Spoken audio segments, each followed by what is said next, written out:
दोस्तों उन तमाम टीचर्स के लिए बड़ी खबर निकल कर सामने आ रही है जो मदरसा बोर्ड से हैं और संस्कृत बोर्ड से हैं। उनका जो पेमेंट मिला करता था प्री ऑडिट सेल के थ्रू अब उनको बंद कर दिया गया। यहाँ पर शिक्षा विभाग ने भी इसकी सूचना जारी कर दी है और नए सिरे से यानी कि सरकार जो नया स्कीम लागू किया है जिसके थ्रू से आपको पेमेंट मिलेगा, वो स्कीम कैसे है, क्या वो सारा चीज़ इस वीडियो में हम बताते हैं। फिलहाल वीडियो की हम शुरुआत कर रहे हैं। आपसे एक छोटा सा रिक्वेस्ट, अगर चैनल पर पहली बार है तो चैनल को सब्सक्राइब ज़रूर कर लीजिएगा। दोस्तों यहाँ पर जो संस्कृत विद्यालय के टीचर होंगे उनको उर्दू में थोड़ा सा दिक्कत होगी, मैं पढ़ रहा हूँ, आप उसको सुनिए और मीनिंग भी आपको हम बताते चलेंगे। कहता है यहाँ पर कि मदारिस और संस्कृत स्कूलों के असातिज़ा यानी टीचर की जो बकाया वेतन है उनका जो तनख्वाह का हल है यानी कि बकाया वेतन का हल ज़िला सतह पर होगा।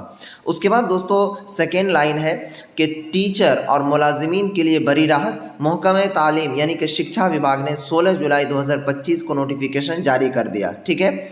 उसके बाद कहता है रियासत यानी कि बिहार के तस्लीम शुदा यानी मान्यता प्राप्त, चाहे वो संस्कृत विद्यालय हो या फिर मदरसा हो, उनके टीचर और मुलाजिमीन के लिए एक बड़ी राहत की खबर है। अब उनकी ज़ेरुल तवा तनख्वाह यानी कि जो बकाया वेतन है, ठीक है, और पाँचवें और छठे नज़रसाने यानी कि सरकार की ओर से जो पंचम वेतन की शुरुआत की गई और षष्ठम यानी कि छठा वेतन पे का जो शुरुआत किया गया संस्कृत विद्यालय के लिए और मदारिस विद्यालय के लिए, ठीक है, तो उसके जितने भी कामकाज हैं वो ज़िली सतह पर जो ज़िला निवारण कोषांग टीम गठित किया गया है सेल के ज़रिए हल किया जाएगा। इस सिलसिले में बिहार हुकूमत के महकमे तालीम यानी कि शिक्षा विभाग ने 16 जुलाई 2025 को एक नोटिफिकेशन जारी किया है। उसके बाद कहता है कि काबिले ज़िक्र है कि पहले का ये काम महकमे तालीम के कायम करदा प्री ऑडिट सेल के ज़रिए किया जाता था, लेकिन अब इसे ज़िलेई सतह पर मुंतकिल कर दिया गया है। दोस्तों यहीं पर आपको हम समझा दें कि ये जो प्री ऑडिट सेल है ना, ये क्या है। जैसे प्री ऑडिट सेल में क्या होता था कि जो कामकाज हुआ करता था पेमेंट वाला वो थोड़ा सा लेट लगता था, क्योंकि यहाँ से डायरेक्ट सरकार को जाती थी, फिर सरकार उधर से इन्फॉर्मेशन देती थी, फिर जाकर केस पर मोहर लगता था। लेकिन दोस्तों अब इनको क्या कर दिया है कि प्री ऑडिट सेल को ख़त्म करके अब इनको पूरा तरीके से ज़िला लेवल पर मुंतकिल कर दिया, यानी कि इनको ज़िला लेवल पर स्थापित कर दिया है। उसके बाद कहता है कि बिहार मदरसा और संस्कृत से तवील अरसे से यानी कि बहुत लंबे दिनों से इस तब्दीली का मुतालबा कर रहा था। नए निज़ाम के तहत यानी नए कानून के तहत जो है डिस्ट्रिक्ट एजुकेशन ऑफिसर और डिस्ट्रिक्ट प्रोग्राम ऑफिसर, ठीक है, पर मुश्तमिल 2 रुकनी सेल तमाम अज़ला में 15 दिन के अंदर ज़ाब्ते के मुताबिक बकाया वेतन के तयन और मुताल्लिका का काम मुकम्मल करेगा।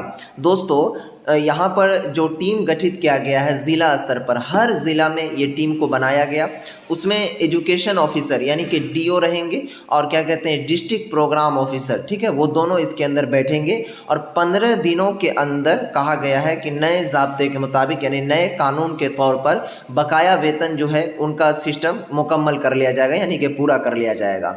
बिहार संस्कृत प्राथमिक से माध्यमिक शिक्षक संघ के जनरल सेक्रेटरी शोभा कांझा और बिहार मदरसा शिक्षक संघ के जनरल सेक्रेटरी सैयद मुहिबुल हक ने हुकूमत के इस फैसले का खैर मकदम किया है, यानी कि शुक्रिया अदा किया।